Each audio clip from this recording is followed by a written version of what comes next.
कह रहे कि क्या पकड़ लो हाथ बनवारी नहीं तो डूब जाएंगे। पकड़ लो हाथ बनवारी नहीं तो डूब जाएंगे। हमारा कुछ ना बिगड़ेगा, हमारा कुछ ना बिगड़ेगा, तुम्हारी राजी जाएंगे। पकड़ लो हाथ बनवारी नहीं तो डूब जाएंगे। जय श्री कृष्ण।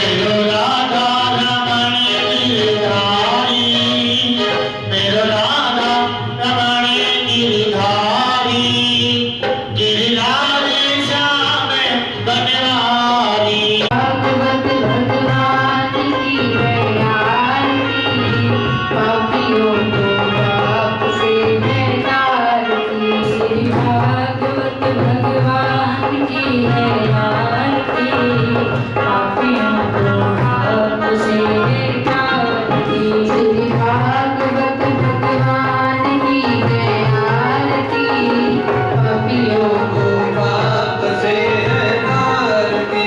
ये अमर ग्रंथ ये मुक्ति पंथ ये पंचम वेद निराला, नवज्योति जगाने वाला।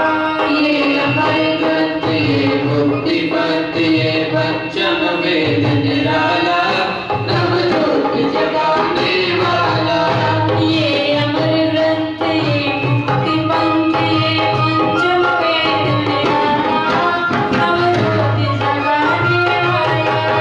ये अमर ग्रंथ ये मुक्ति पंथ ये पंचम वेद निराला, नवज्योति जगाने वाला। हरि नाम हरि हरि ध्याने, हरि नाम हरि हरि ध्याने, हरि नाम हरि हरि ध्याने। हरि नाम हरि हरि ध्याने।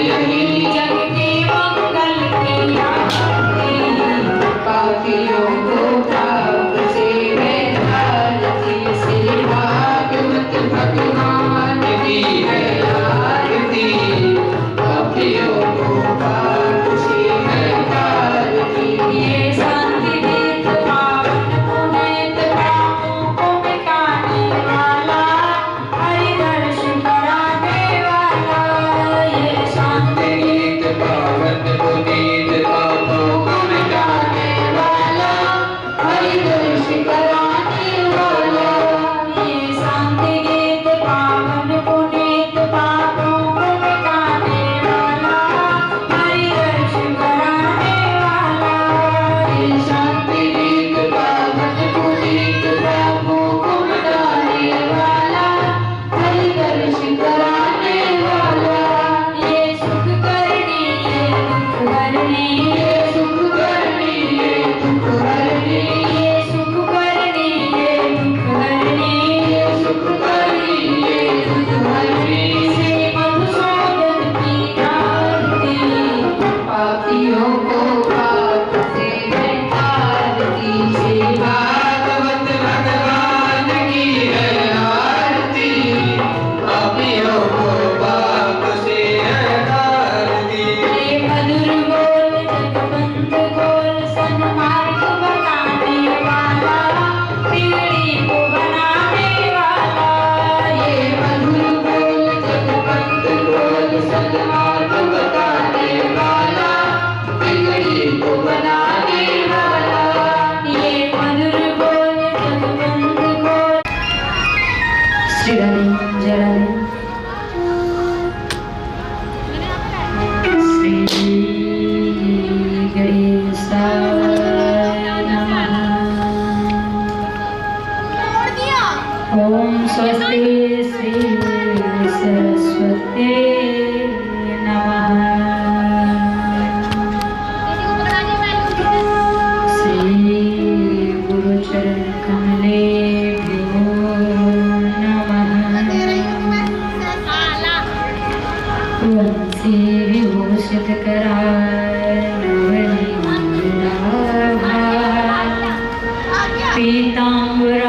तरुणिबिम्बफलाधरोष्ठाय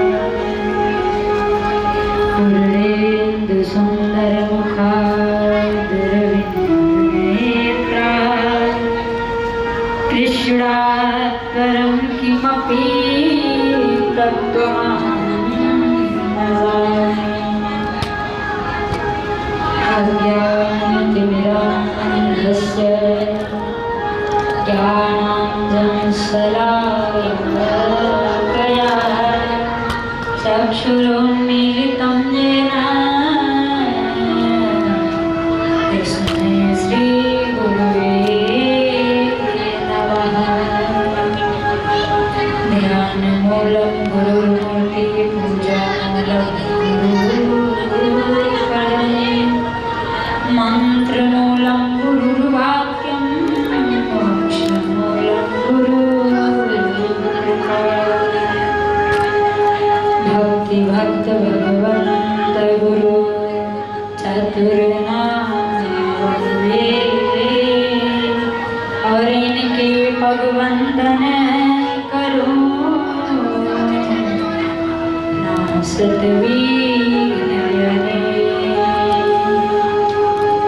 सब द्वारन को छोड़ के मैं आई तेरे द्वार। हे विश्वभानु की लाडली मेरी ओर निहार। जय जय श्री राधा रमण जय जय नवल किशोर जय गोपी चित चोर प्रभु जय जय माखन चोर जय जय माखन चोर। बोले श्री बालकृष्ण भगवान की श्री वृंदावन बिहारी लाल की श्री राधा सरकार की। बोलिए श्री हनुमान जी महाराज की गौ माता की शंकर भगवान की गंगा यमुना मैया की ग्राम देवता की। बोलिए निम्बार्क भगवान की सत्य सनातन धर्म की भारत माता की। बोलिए श्री सद्गुरुदेव भगवान की जय जय श्री राधे जय जय श्री राधे जय जय श्री राधे। परम मंगल हमारे बांके बिहारी जो कि साक्षात स्वरूप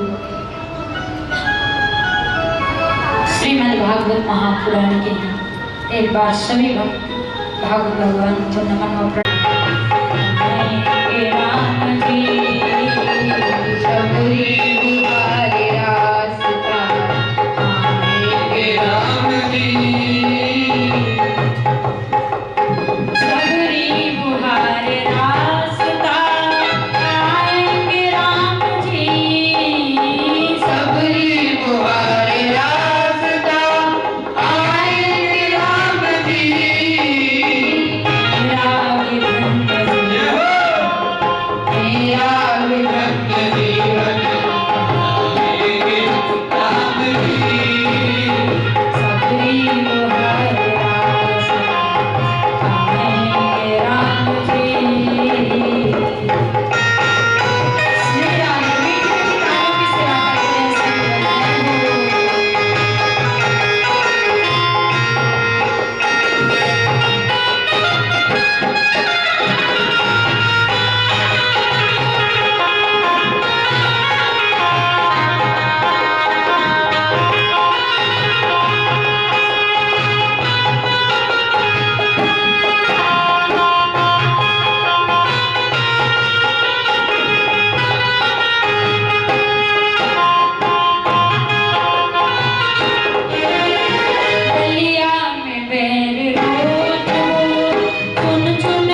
मीठे खट्टे हो चाहे मीठे मेरे राम जी सबकी तुम्हारे रास्ता आएंगे राम जी मेरा है धन्य जीवन बनाएंगे राम जी मेरा भी धन्य जीवन बनाएंगे राम जी श्री राधे जय हो ताली की सेवा करते हैं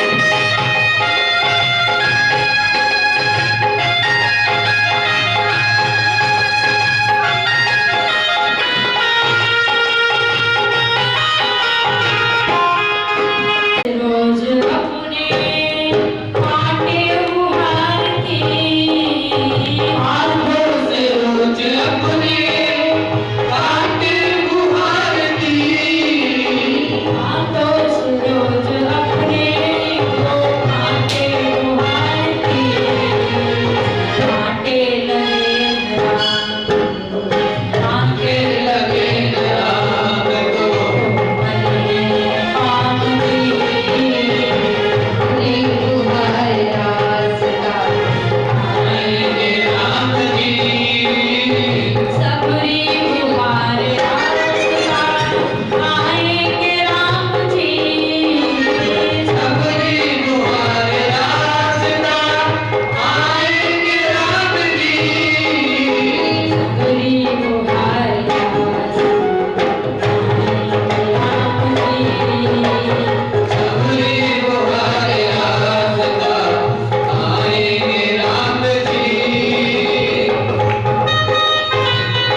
तो देखिए कहते हैं कि भागवत अमृत जो कथा ये विशेष रूप से जिस शहर में आप रह रहे हैं सभी के ऊपर कृपा होती है और सभी देवी देवता की इच्छा होती है कि ऐसे भागवत अमृत में आगे देवी देवता पशु पक्षी सब तरसते हैं। हम तो मानव हैं, तो इंसान है, हमें तो विवेक है, बुद्धि है, ज्ञान है, फिर भी हम छोड़ देते।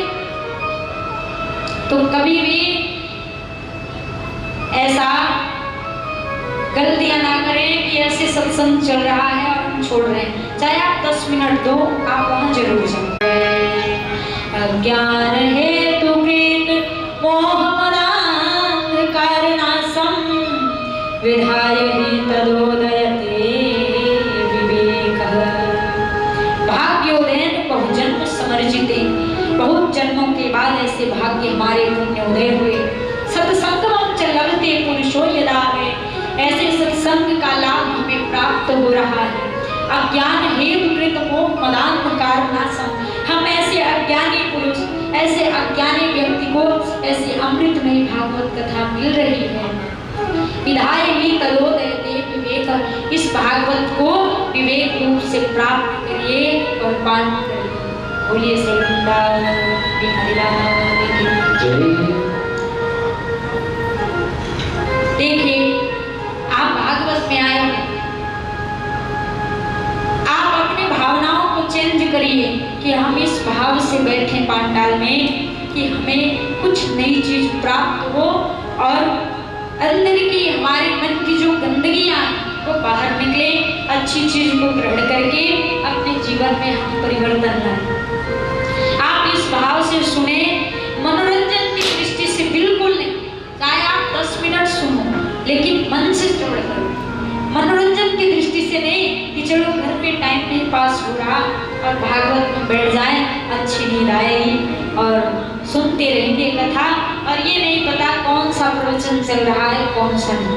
मानते हैं कथा में नींद आती है, कथा में ही नहीं, घर पे बैठ जाओ भजन करने, माला फेरने, वहां भी नींद आए।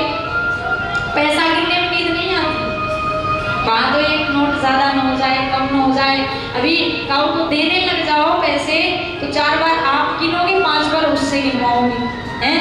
तो पैसे गिनने में एक बात है, कितनी भी निद्रा में रहो, भागवत जी के महात्म्य से ही शुरू की। भगवान की महिमा बताई, सत्य परम धीमहि, सत्य क्या है, क्या बचा है इस कलयुग में। जब सब कुछ खत्म हो जाएगा तो क्या बचता है, सत्य ही बचता है। सत्य परम धीमहि, और सत्य कौन है, सत्य परमात्मा है। तो बड़ा सुंदर भाव कि व्यास जी ने, महर्षि वेद व्यास जी ने बताया कि इस श्रीमद् भागवत महापुराण जी में पहले ये सबसे पहले 4 लाइन की भागवत थी। 4 लाइन जैसे मंत्र होते ना, 18,000 श्लोक है, आपने श्रवण किया होगा कि भागवत जी में 18,000 श्लोक। तो ये 4 लाइन के जो मंत्र थे, ये श्लोक, इसी को व्यास जी ने इतने विस्तार से बनाया शब्दों में, वाक्यों में, कि 4 लाइन के श्लोक से उन्होंने 18,000 श्लोक बनाए। यदि प्रतिदिन आप 4 लाइन के श्लोक का पाठ भी कर रहे हैं तो आपको भागवत का पूरा फल मिलता है। लेकिन कौन कर रहा है, करना चाहिए। मंदिर में बैठते हो 4 लाइन के श्लोक पढ़ने में कितना टाइम लगेगा, 18,000 पढ़ने में तो महीनों लग जाएंगे। लेकिन 4 लाइन के श्लोक प्रतिदिन आप 5 मिनट में पढ़ सकते हो। कहते हैं ना, कलयुग में भगवान ने कह दिया कि श्रेष्ठ वक्ता वही है जो कि बड़ी बात को छोटी बना के कहे, छोटी बात को बड़ी बात बना के नहीं, क्योंकि इस समय किसी के पास टाइम नहीं, समय नहीं। तो हम 18,000 को न पढ़ के केवल 4 लाइन को पढ़ ले तो हमें भागवत का पूर्ण रूप से फल मिलता है।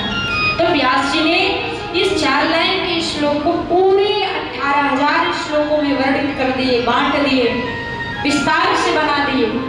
18,000 श्लोक, 335 अध्याय और 12 स्कंद बने, भागवत जी का परिचय दिए।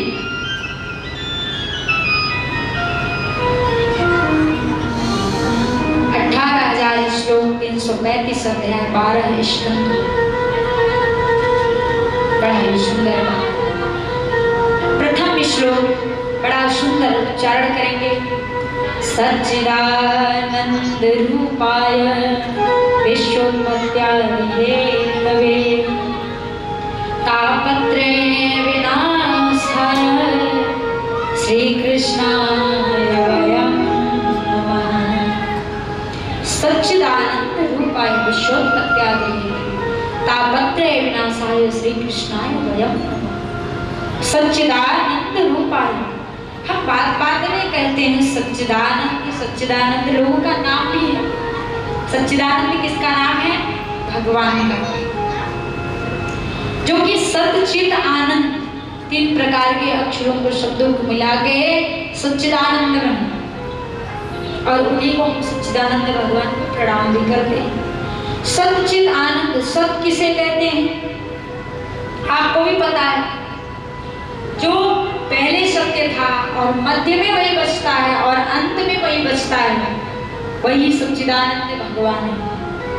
सत्य, सब कुछ खत्म होने के बाद भगवान ही बचते हैं, उन्हीं का एक अंश बचता है, वही सृष्टि की रचना करते हैं, उनको हम सत्य कहते हैं। हम तो कुछ सत्य बोलते हैं, सुबह से शाम तक झूठ बोलेंगे और एक दो कोई सत्यवाणी बोल लिए तो ऐसा लगता है राजा हरिश्चंद्र जी के बाद हमारा ही नंबर। बार बार उसको याद दिलाते हैं दूसरे को, भैया हमने क्या काम करी और बहुत अच्छा काम, पड़ोसी तो गा रहे हैं हमारे नाम। और जो सुबह से शाम झूठ बोले उसके लिए हमारी इच्छा थी तो क्या करें, बोल रहे हैं। झूठ बोलना चाहिए पर इतना नहीं कि भगवान को भी बुरा लगे। जैसे झूठ बोलने का भी जगह बना हुआ है, ऐसा थोड़े है कि आप सुबह से शाम तक झूठ बोले और कोई अपराध ना बने। झूठ तो व्यापार में बोला जाता है। व्यापार में झूठ कैसे बोला जाता है? जैसे कहीं 2 पैसे का आपको लाभ है, जिससे आपकी फैमिली का, परिवार का खर्चा चल रहा है, उनका पालन पोषण हो रहा है, तो वहां आप झूठ बोलोगे तो वो पाप नहीं, उससे आप और अन्य जीवों का पालन पोषण कर रहे हो। लेकिन 2 की जगह 1000 लेंगे तो वो भी अपराध है अपने हिसाब से। और दूसरी बात, किसी कन्या का विवाह नहीं हो रहा है और आपके झूठ बोलने से उसका संबंध तय हो रहा है, तो वहां झूठ बोल, उसमें आपको पाप नहीं लगेगा। किसी स्त्री से कोई बात छुपानी पड़ रही है तो आप वहां छुपा लो, क्योंकि वो भेद को बता देती, उनको श्राप लगा होगा, तो यहाँ पाप नहीं लगेगा छुपाने से। तो ऐसे ऐसे जगह झूठ बोलने से पाप नहीं लगता। कहीं जीवों की हिंसा हो रही है, आप अहिंसक बन रहे हो, यानी आप जीव की रक्षा कर रहे हो, किसी के प्राणों की रक्षा कर रहे हो, और उसके लिए आप झूठ बोल रहे हो।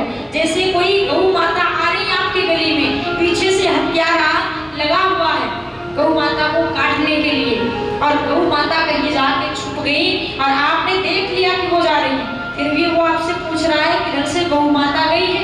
आप कह दिए कि भैया मुझे तो नहीं पता है कि गौ माता गई कि नहीं, तो वो आपका झूठ नहीं है, वहां जीवों की रक्षा हो।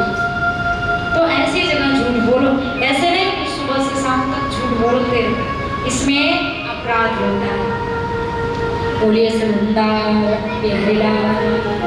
सच्चिदानंद। सत्य यानी भगवान को हम सत्य कहते हैं। चित, सच्चिदानंद, सत्य चित आनंद। चित किसे कहते हैं? प्रकाश को। कौन से प्रकाश?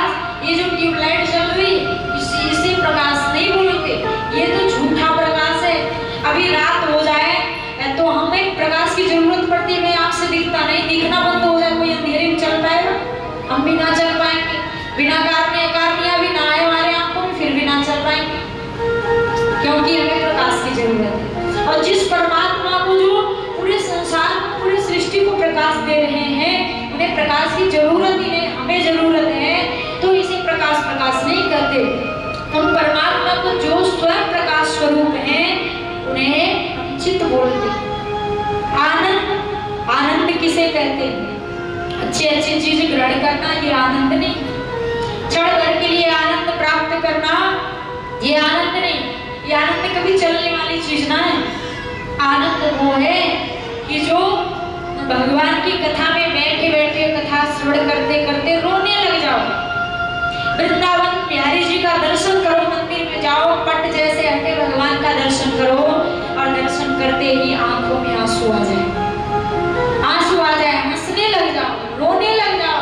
वो आनंद किसी को आप सुना नहीं सकते, वो एक अलग ही आनंद निकल के उमड़ के आता है, उसको आनंद बोलते हैं। तो जो स्वयं आनंद स्वरूप है, यानी आनंद आत्मा के स्वरूप को, ज्ञान के स्वरूप को आनंद बोलते हैं, उसे हम आनंद कहते हैं।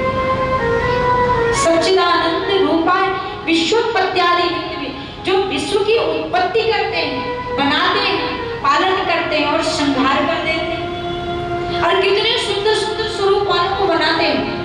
कभी कभी ऐसे ऐसे लोगों को बना देते हैं, आप कहते हो एकदम कन्हैया का स्वरूप है, एकदम भगवान का स्वरूप लग रहा है। आपने एक बार ये नहीं सोचा कि जो बनाया है जिसको इतना सुंदर, वो बनाने वाला कितना कलाकार है कि उसकी सुंदरता का तो कोई वर्णन ही नहीं, वो कितना सुंदर बना। तो भक्त कह रहे हैं कि तापत्रय विनाशाय श्री कृष्णाय वयं नमः, जो तीनों प्रकार के तापों को नष्ट करें, ऐसे नष्ट करने की क्षमता, सामर्थ्य केवल भगवान में ही है। ऐसे भगवान श्री कृष्ण को और श्री राधा रानी को हम सभी भक्त प्रणाम करते हैं।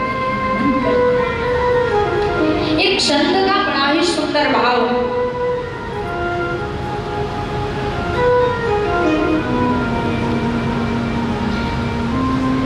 एक संत का बड़ा ही सुंदर भाव है कि भागवत में जितने श्लोक हैं, भागवत का जितना पन्ना है, उन्होंने इतना अच्छा बताया कि भागवत के पेज यानी पन्ना किस रंग के होते हैं, आपको पता है किस रंग के होते हैं भैया? आप बताओ। काले रंग के होते हैं पेज, सफेद रंग के होते हैं, आपने सही कहा, पेज सफेद रंग के हैं। और बामे जो श्लोक लिखे गए वो किस स्याही से लिखे गए? काले रंग से लिखे, नीले से नहीं लिखे। आपने देखा है, सही बता रहे हैं, काला रंग ये कंफर्म है, क्योंकि भगवान कभी झूठे नहीं हो सकते, जो भगवान है तो है। तो संत भगवान ने बताया कि भागवत जी का जो सफेद पन्ना है, पेज है, वो गोरा रंग हमारी राधा रानी का है। और हमें जो श्लोक काले काले स्याही से लिखे गए हैं, वो श्लोक हमारे बिहारी जी का काला रंग है। यानी भागवत जी में, इस भागवत महापुराण में पेज बन के तो राधा रानी बैठी और श्लोक बन के बिहारी जी बैठी। तो ऐसे श्रीमद् भागवत जी के का रचना हुआ है, व्यास जी ने लिखा है। तो संतों का भाव देखिए कि कितना सुंदर उन्होंने विवेचना किया, वर्णन किया कि जभी तो कहते हैं ये भागवत कोई किताब नहीं, कोई पुस्तक नहीं है, ये साक्षात युगल सरकार है। ये कहीं गए नहीं। ठाकुर जी जब द्वापर में आए, बाल लीला किए और सारे यदुवंशियों का नाश करके जब जाने लगे, तो 33 करोड़ देवी देवता अपने पलक को पकड़ के खड़े थे कि देखते हैं भगवान सूक्ष्म रूप धारण करके जाते कहाँ, आज इनका हम दर्शन करेंगे। सब खड़े थे, व्यास जी कथा कर रहे थे, सुखदेव स्वामी कथा कर रहे थे और ठाकुर जी जैसे कथा पूरी हुई और भाई भागवत में ही विराजमान हो, कहीं गए ही नहीं, यानी ब्रज धाम छोड़ के कहीं नहीं गए। लीला किए तो सही, लेकिन ब्रज में ही रह गए। तो यही संत भगवान करें कि कभी भागवत जी को ये मत कहना कि ये कोई पुस्तक है, कोई किताब है। किताब तो वो है जिसको पढ़ के हम फेंक देते हैं। अच्छा एक बात बताओ, ये भागवत कोई किताब होती तो दोबारा यहाँ नहीं होती। अभी अभी तो भागवत विराम है और फिर शुरू है, तो ये खत्म होने वाली चीज होती, कोई किताब होती तो ये तो हम फेंक दिए होते। या फिर आप एक बार सुन लेते तो दोबारा आगे नहीं बैठते, दोबारा आते नहीं आते, क्योंकि आपने एक बार भागवत सुन लिया। भागवत के प्रत्येक अक्षर, प्रत्येक श्लोक, प्रत्येक शब्द नए ही प्रकट होते और नए ही हैं, ये पुराने कभी नहीं होते। पुराना चीज तो वो है जैसे हम अखबार यानी न्यूज़पेपर पढ़ते हैं तो फेंक देते हैं, दोबारा पढ़ते हो? नहीं पढ़ते। वो क्यों नहीं पढ़ते? वो अखबार है, उसका नाम ही अखबार है, न्यूज़पेपर। और पढ़ाई करते हो, जब ग्रेजुएशन पूरा हो जाता है आपका, तो पुस्तक पढ़ते जाते हो, अलमारी में डालते जाते हो, कान में दीपक लग जाते हैं, क्या दोबारा पढ़ते हो? नहीं। फिर भागवत पढ़ने क्यों आ गए? भागवत सुनने क्यों आ गए? क्योंकि ये कोई किताब है ही नहीं, ये तो साक्षात हमारे युगल सरकार है, प्रिया प्रीतम जो, इसलिए आप आए हो। तो कभी भी आप ये मत कहना कि भागवत है ही, 7 दिन की भागवत पूरी है ही, हम तो खत्म है ही। ये भागवत जहाँ होती है कुछ दिनों के लिए विश्राम लेती है, बाकी बात जब इच्छा हुई भागवत की जब भी प्रारंभ हो जाएगी। हमारे और आपकी बस की बात नहीं है कि इसे आप बंद कर सकते हैं। बोले श्री वृंदावन प्यारे लाल की, श्री राधा रानी सरकार की जय जय श्री राधे।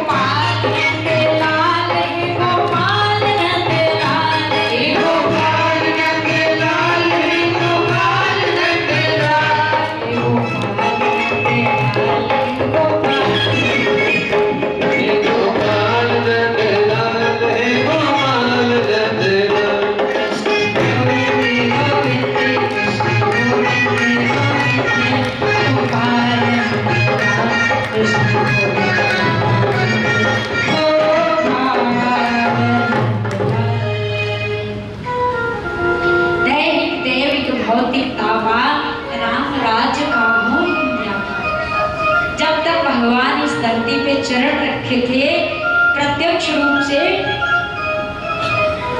जब तक किसी प्रजा को दुख नहीं पहुंचने पाया, यानी जब तक भगवान राम अयोध्या में नाती भी वहां जाके फेंका थे। क्यों? क्योंकि उनके मित्रों के पास कोई चप्पल जूते नहीं थे। उनको लगता कि हमारी मैया ने तो सजा दी और हम पहन लेंगे तो हमारे मित्र रुदन करेंगे, रोएंगे कि हम तो गरीब हैं, ये लाला कन्हैया रोज रोज तो नया पहन के आता है। कन्हैया, उनके मित्रों के पास पैसा नहीं था कि वो बाल छोटे करा ले, तो कन्हैया ने जटा बना ली, वो घुंघराले बाल कर लिए, बाल कटाए ही नहीं। जसोदा मैया घर में से पीताम्बरी पगलबंदी सुंदर सुंदर वस्त्र पहना के लाला को बाहर निकालते, माखन रोटी खिला के, तो कन्हैया बाहर जाते, कारी खबरिया ओढ़ लेते, कपड़े को फेंक देते। तो मधुमंगल, श्रीदामा, मनसुखा, सुदोष सबको लगे कि हमारे पास कपड़े ना है तो हमारे कन्हैया के पास भी ना है, आनंद आए रहे, मौज आए रहे हैं। उनको भी बड़े आनंद आते थे कि हमारे पास ना है तो कन्हैया के पास भी तो ना। पर कन्हैया इसीलिए करते थे कि हमारे मित्र रुदन ना करें। तो सदा अपने गोपियों को, अपनी गैयाओं को, बछड़ों को, अपनी प्रजा को, सबको सुख देते थे।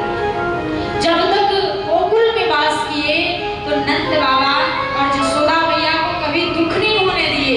जब वहां से चले गए, जब सभी गोपियों ने रोया, और मथुरा में गए तो मथुरा में सबको सुख दी, यानी परमात्मा जहाँ जहाँ लीला किए हैं, जब तक उनका वास था जब तक उन्होंने किसी को दुख नहीं पहुंचाया।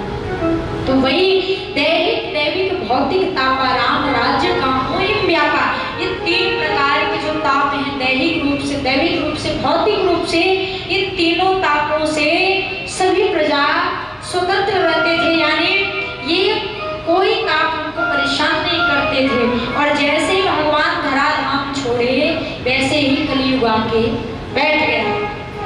जब तो कहते हैं कोई तन दुखी, कोई मन दुखी, कोई धन बिन रहे उदास, थोड़े थोड़े सब दुखी, सुखी राम के दास। कोई तन दुखी, कोई मन दुखी, कोई धन बिन रहे उदास, हर प्रकार के दुख छा गए, कभी हमें सुख मिलता ही। कोई तन से दुखी है, कोई मन से दुखी है, कोई धन से दुखी। दिन भर बेचारा कमाता है, रोटी खाने को नहीं है, क्या करे? पत्नी का पेट भरे, बच्चे का पेट भरे, रूम का किराया दे, क्या क्या करे? अब कमाई दिन भर हो रही है। कोई तन दुखी, सब कुछ भरा हुआ है, दुनिया भर का सामग्री घर में पड़ा हुआ है, 56 भोग, लेकिन खाने को क्या मिल रहा है? मूंग की दाल और फुल्का। डॉक्टर ने मना किया है कि शुगर के रोगी बन जाओ, मत खाना कोई चीज है। तो कोई तन से दुखी है, शरीर से दुखी है, कोई मन दुखी, कोई मन से दुखी, सब कुछ से स्वतंत्र है तो मन से पीड़ित है। बच्चा गया है विदेश कमाने, माता पिता सोच रहे मेरा बालक विदेश गया है कमाने और आगे चल के नौकरी करेगा, बढ़िया इसकी शादी करेंगे, अच्छे खानदान की बेटी लाएंगे, अच्छी शादी करेंगे, बहुत बड़ी बारात ले जाएंगे। अब पता चला कि 4 साल बाद बेटा आ रहा पढ़ाई करके, तो पहले से पत्नी को लेके आ रहा, तो माता पिता मन से दुखी हो जाए, करें तो क्या करें। अब यानी तीनों प्रकार के तापों से दुखी, थोड़े थोड़े सब दुखी, सुखी राम के दास। सुखी कौन है? सुखी केवल वही व्यक्ति है जिसके पास भगवान के नाम का धन है, भगवान की कृपा हुई है, केवल कुछ रहे या ना रहे, दिन रात हरे कृष्ण कृष्ण कृष्ण हरे हरे, राम राम राम हरे हरे। जो भगवान के महामंत्र का जाप कर रहा, गुरु मंत्र का जाप कर रहा, जो दीक्षित हो गया है, जिसके गले में तुलसी की माला है, कंठी माला पहन रखा, उन सब व्यक्तियों से ज्यादा कोई सुखी है ही, यानी साधु संतों से ज्यादा सुखी कोई नहीं है, क्योंकि वो भगवान का नाम दिन रात ले रहे। कितने भी पीड़ित हो, हाथ पांव उनको कीड़े पड़ जाएं, कट जाएं, यदि आप उनसे पूछोगे महाराज आपको तो बड़ी पीड़ा हो रही है, तो वो यही कहेंगे कोई नहीं, ये सब श्री जी की लीला है, सब लीला मंगलमय है, पीड़ा आपको होगी और वो उतने में भगवान का भजन कर लेंगे, क्योंकि उन्हें पता है ये जो सड़ रहा है ये शरीर किराए का घर है, और किराए का घर कब फूट जाए, कब टूट जाए, कब बिगड़ जाए, ये हमारा तो है नहीं, या कि मालिक कोई और है, मालिक चाहे या कि मरम्मत करे, इसको ठीक करे, जब चाहे इसको नष्ट कर दे। तो साधुओं को जो है तत्व का ज्ञान हो गया है, उनको मालूम हो गया है, इसलिए वो इस शरीर के लिए रोकते नहीं, दिन भर में 10 तो परिक्रमा देंगे वृंदावन की, चाहे ये गांठ की रोग पकड़ ले, चाहे पीड़ा हो, चाहे कुछ भी हो, परिक्रमा जरूर है। क्यों?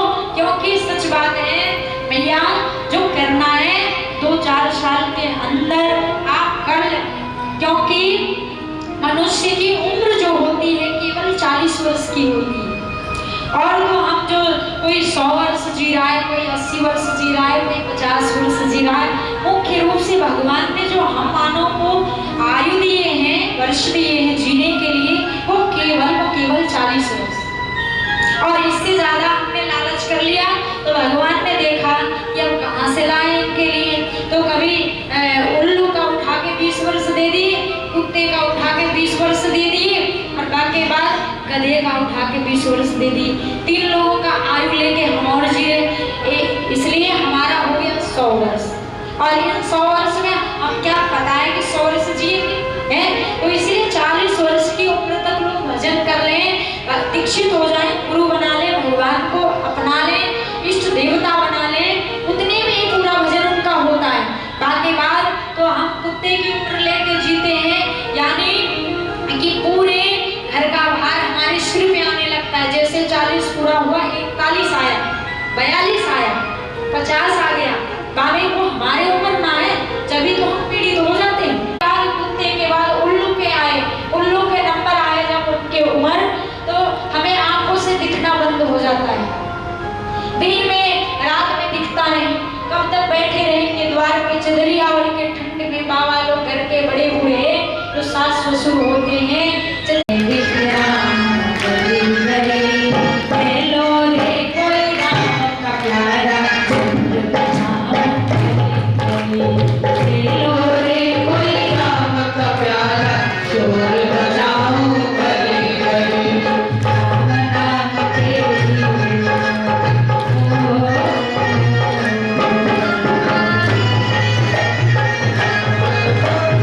राम नाम के धीरे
सोने वालों सुन लो।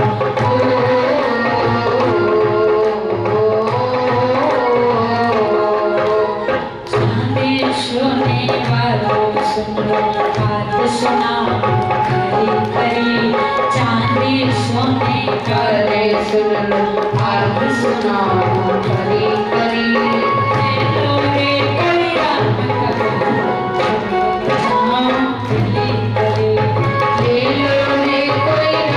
का प्याला, चोर बचाओ गली गली। राम नाम के लिए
कलयुग में हमें यम के दूतों से बचाए।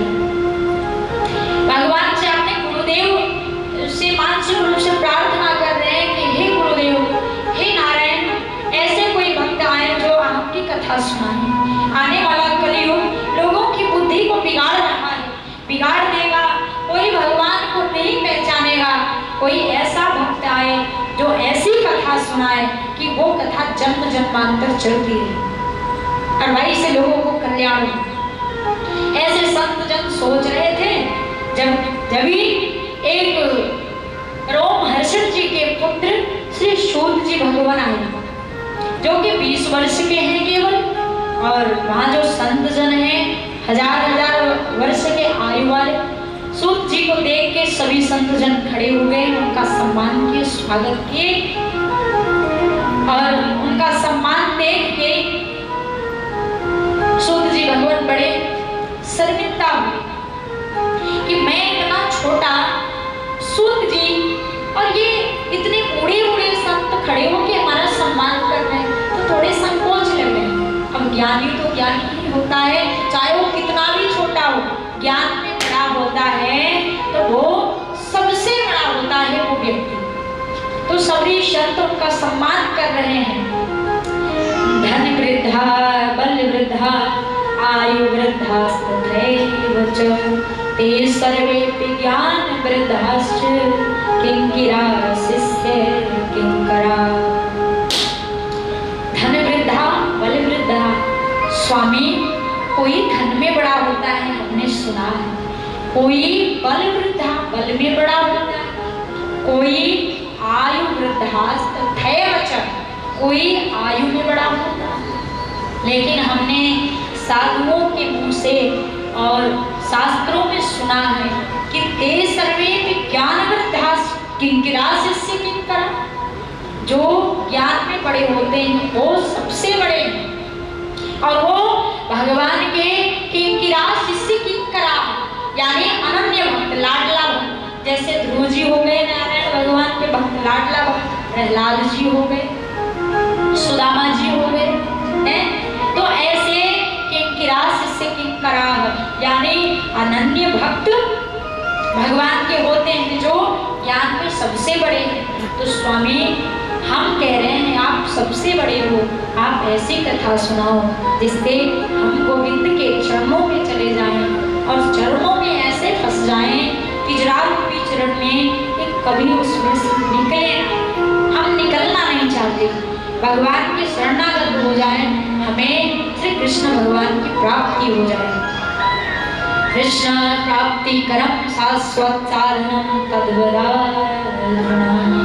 कृष्ण प्राप्ति करम शाश्वत साधन, कृष्ण भगवान की प्राप्ति का कोई ऐसा अच्छा साधन हमें बताए। बड़े प्रसन्नचित्त हुए सूत जी भगवान और उन्होंने बड़ी सुंदर ज्ञान दिए संतों की बात सुन के, क्योंकि देखिए विद्वानों के पास बैठ के कभी भी फालतू व्यर्थ की बातें नहीं करनी चाहिए।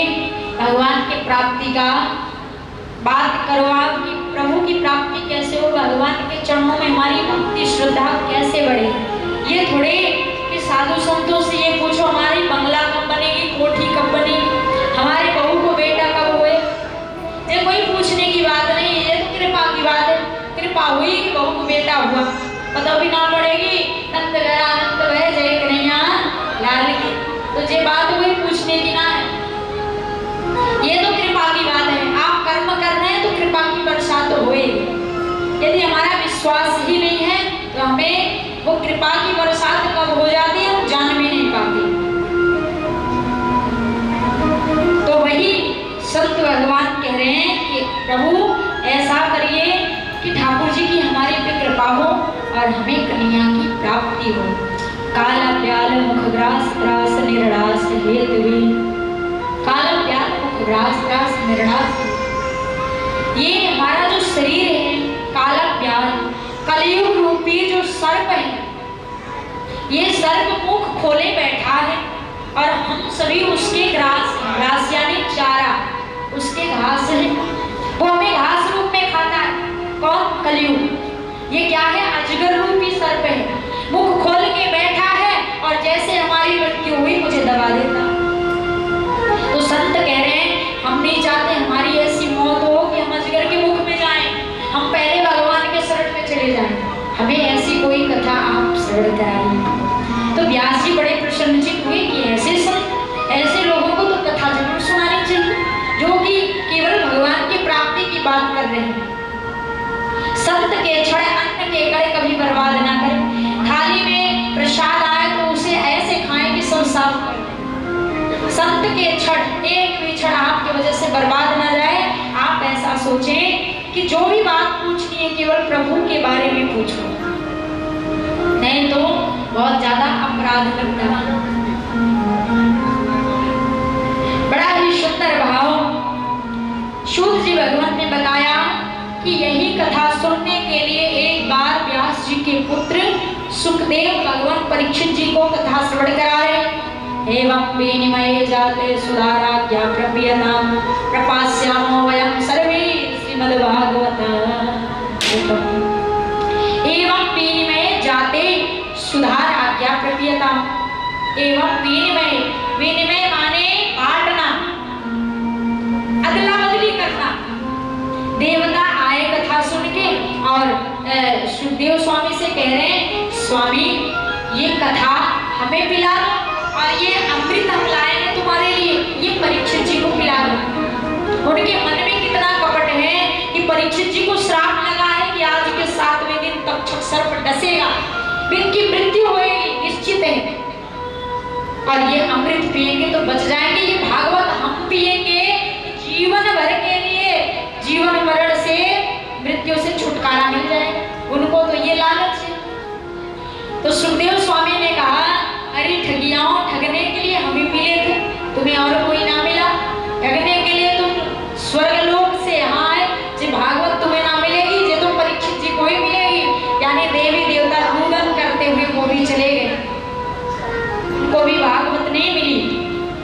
जाके पिताजी यानी अपने पिताजी ब्रह्मा जी से शिकायत किया, पिताजी जब भागवत में कहा है, आप देखें हमें व्यास जी के पुत्र ने स्मरण नहीं कराया, क्या हम सुनने के अधिकारी नहीं? तो ब्रह्मा जी ने क्या किया, चालाकी लगाई, भागवत जी को तराजू पे रख के तौलने लगे। एक पलड़े पे ठाकुर जी विराजमान यानी भागवत जी विराजमान, एक पलड़े पे अन्य प्रकार के जो धर्म के साधन हैं, उपनिषद है, पुराण है, 17 पुराण और भी तो 18 पुराण है। तो एक ही पुराण तो रखा हुआ है एक पलड़े पे और एक पे सबरी विराजमान। जैसे ब्रह्मा जी ने तराजू को उठाया तो भागवत जी का पलड़ा नीचे है। ब्रह्मा जी ने देखा कि जहाँ में तो वजन भी कम है और फिर भी ये नीचे हो गया। आखिर उन्होंने ध्यान लगाया, बापे प्रियाप्रीतम जो खड़े विराजमान, प्रियाप्रीतम जो को कोई तौल सकता है? ब्रह्मा जी चरणों में गिरे, स्वामी हमें क्षमा कर दे, देवताओं के कहने पे हमने आपको तौल दिया, हम क्षमा चाहते हैं, वैसी गलती कभी ना करें। वो हार मान गए, चरणों में गिरे, क्षमा याचना की, तो भगवान को कोई तौल नहीं सकता। इसीलिए सुखदेव स्वामी देवताओं को भगा दिए, ये कथा तुम्हें ना मिलेगी, तुम्हारे मन में कपट है, छल है, हम छलिया जो है, कपटी जो है, बाको भागवत ना सुने। इसलिए कभी भी बैठे कथा सुनने तो मन में छल कपट लेके ना बैठे, एकदम स्वतंत्र मन से, पवित्र मन से बैठे। आप क्या, आप एक कमल के पुष्प हो, गेंद के फूल हो, क्योंकि भगवान के चरण में चढ़े हुए